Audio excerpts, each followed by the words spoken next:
Bit of a different type of video I'm making today. This is my first whiteboard video, so it's something new I'm trying. The mic quality's not going to be that good.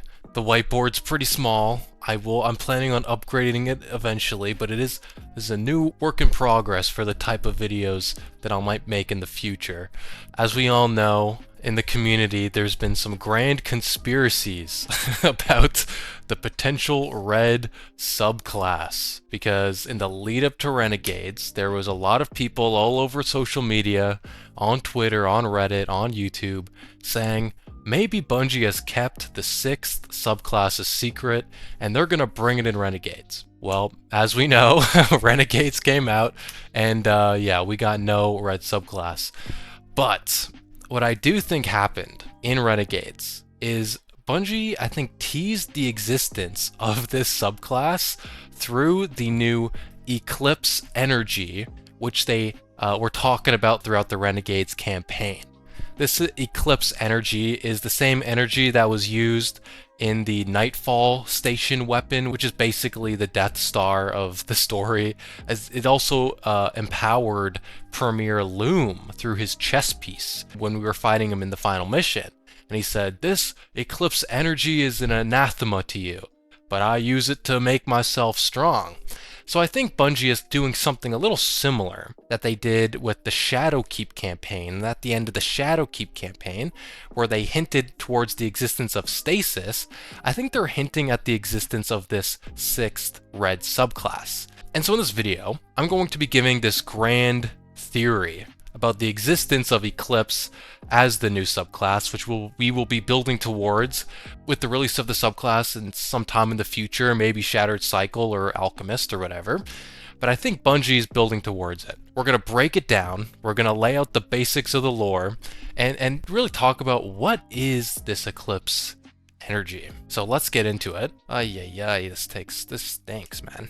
Whiteboards stink. So, Eclipse energy. Let's write it down. Eclipse energy. Start off, let's be very clear. Eclipse energy is not paracausal. Paracausality is a term within the lore of Destiny, which basically means it gives you the ability to make your own fate. As we all know, the famous line from the Vault of Glass raid, where, we're fighting the Vex, and we're about to be erased from time, but Guardians make their own fate, and we break this erasure that's about to fall upon us from Atheon. And this is due to our paracausality as Guardians, our ability to exist outside the known laws of the universe and do things that are, would be impossible otherwise. Things like being able to use void energy to create a black hole in the palm of my hand out of nothing and have it not be able to affect anything around me, right? This is due to a paracausality, because in the known laws of the universe, you can't just make a black hole in the palm of your hand and use it however you want. And the paracausality is broken down into two forces that exist within the Destiny universe. And that's the force of the light and the force of the dark. And these forces, for the longest time within Destiny universe, was believed to be opposed to one another. That the light was good and the dark was bad. But throughout the years, we've come to learn that that's not true, right? The light and the dark are neutral forces that exist within the Destiny universe. They are paracausal forces that are responsible to different aspects of the universe. The light is responsible for the material reality, right? So things like matter, energy, and the dark is responsible for the immaterial reality. So like consciousness, spirituality. And there's different properties towards how you can gain access to these paracausal abilities. For example, the light is given and the dark is taken, right? So what this means is the light can only be granted to you. The power of the light can only be granted to you by the Traveler, and the dark can be accessed on your own, through your own actions. So basically any living thing can access powers of the dark, but only those chosen and gifted by the Traveler can use the light. Eclipse, like I said before, is not paracausal. And what a lot of people on like the Destiny lore side of Reddit and Twitter, they were saying, after the campaign, Eclipse can't be the 6th subclass because it's not paracausal. Because we can only use paracausal abilities, because otherwise, if we use like a Siva subclass, right, as an example, it's conventional. It doesn't break the laws of reality, and so it can be easily like defeated by conventional means. Unlike paracausal powers, which is you can't really do much with them. You can't really do much against them because they break the laws of reality. But just because Eclipse is not paracausal, it doesn't mean it's not a power that is on the same level or equal to paracausal abilities. And this is where I'm going to propose the idea that the Eclipse energy falls within the terminology of anti-causal, which is something I'm this is my term. I'm coining this myself. Okay, I know some people have called it anti-paracausal.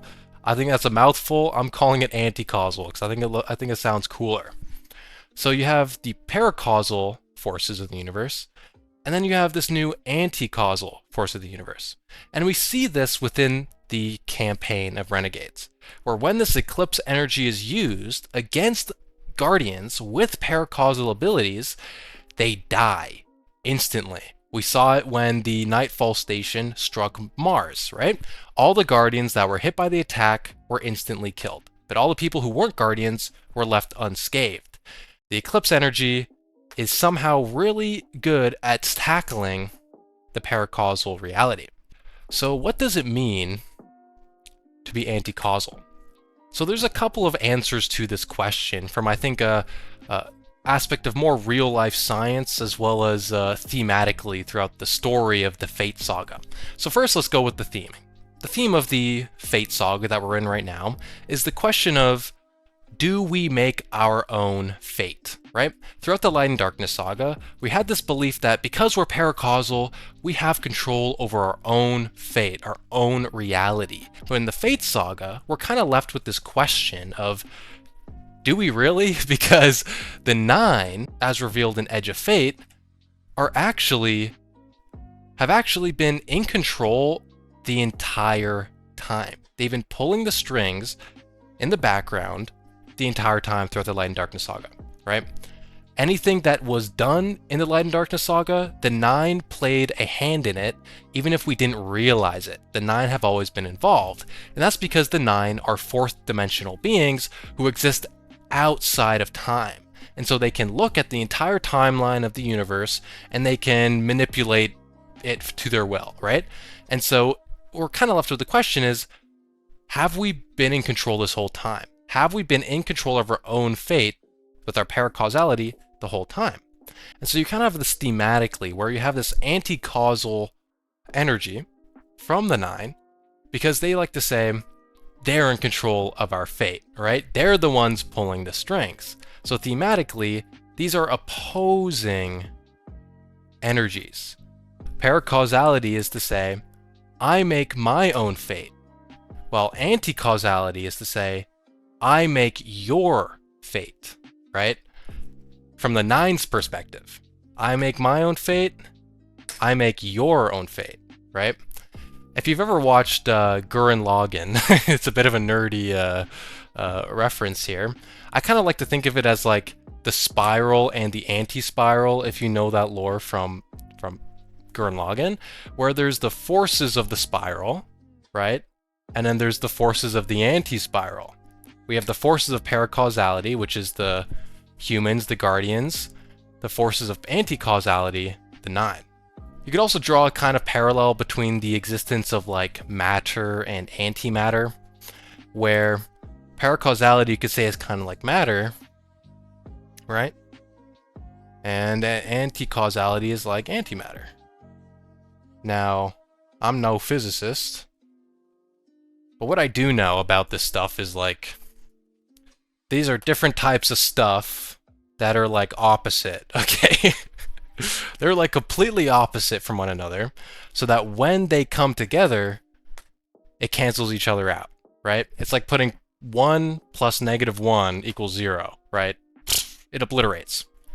It's kind of the same thing with causal and anti-causal abilities, where when paracausal energy meets anti-causal energy, they cancel each other out.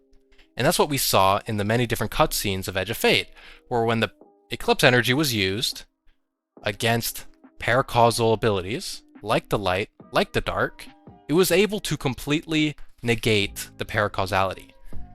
You're supposed to make your own fate with paracausal abilities, but Eclipse was able to put an end to that, right? And for this reason, I think these guys are opposed, right? And so Eclipse is this energy that, although is not paracausal, is still in a way equal to, but opposite of paracausal energy. And so there is a world in which this Eclipse energy could be used in a similar way as paracausal energy is through the light and darkness subclasses. It just wouldn't be light or dark or paracausal, it would be its own thing and an anti-causal ability subclass thing. Okay, but here's some problems, right? If we know that Eclipse energy, which is anti-causal, if it comes into contact with light and dark abilities, or paracausal energy, it cancels each other out and is not very good for the light-based guardians who come into contact with it because they die. We saw that in the campaign. So how is it possible that a paracausal guardian could use an anti-causal ability like Eclipse and not die, right? Well, what we learned from the Renegades campaign is that the 9 can be bound to human bodies, right?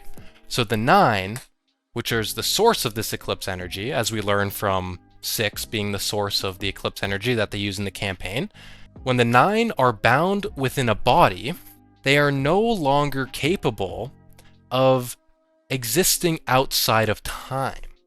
It's almost as if they come into third-dimensional space through this weird sci-fi way, and they are no longer able to manipulate fate. There is some lore about this where, you know, whenever 6 went into Dredge and Bale's body to speak, it was unable to, like, see the future and predict our plans.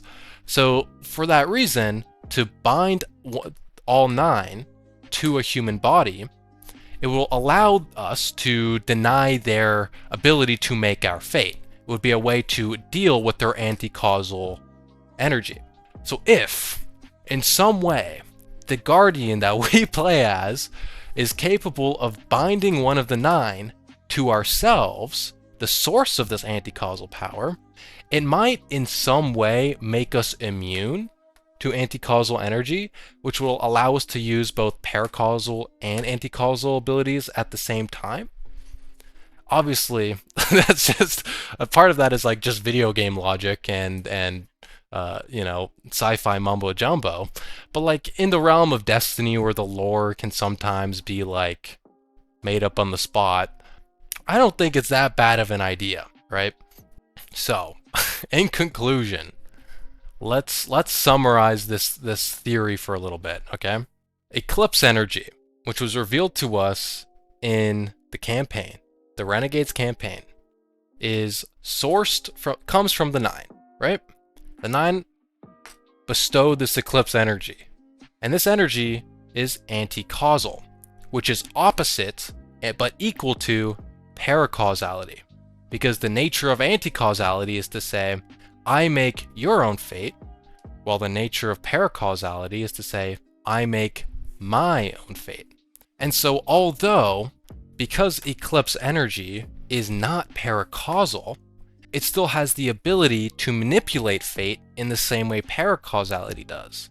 And for that reason, it would still be capable of being wielded in a way similar to light and darkness subclasses without breaking the lore in any weird way, where it's a conventional means of battle instead of a way that breaks the laws of the universe. So this still breaks the laws of the universe, it's just in the opposite way as it does paracausality. And so for that reason, if they're able to explain away the obliteration between these two forces, we could use the Eclipse energy as a subclass. So I think that's it, you know. It was a little bit of word salad. I don't think I did this very well. It's my first listen, guys. It's my first whiteboard video, so maybe I'll get better at it in the future. but yeah, I think let me know what you guys think about this theory about the anti-causal energies opposing the paracausal reality as a spiral anti-spiral warfare. You know what? We brought Star Wars to Destiny. Let's get Gurren Lagann in Destiny, guys. Let's get the spiral and anti-spiral war in Destiny. The paracausal and the anti-causal. But I think this would be cool. Even if it's not true, even if this isn't real, there is no red subclass, and Eclipse is just this weird anti-paracausal energy that is somehow able to oppose paracausality, and it's not its own opposite thing. I still think this is a cool idea, so I still think it's pretty sick. So let me know what you guys think in the comments. If you understood what I was saying. If you think Eclipse is the red subclass that is coming to Destiny at some time in the future. But that's all for me, guys, and I hope you enjoyed my first whiteboard video and my first and this theory about the potential red subclass coming in the future. If you did enjoy, I'd greatly appreciate it. Hit the like button and subscribe button down below. But that's all for me, guys, and peace out.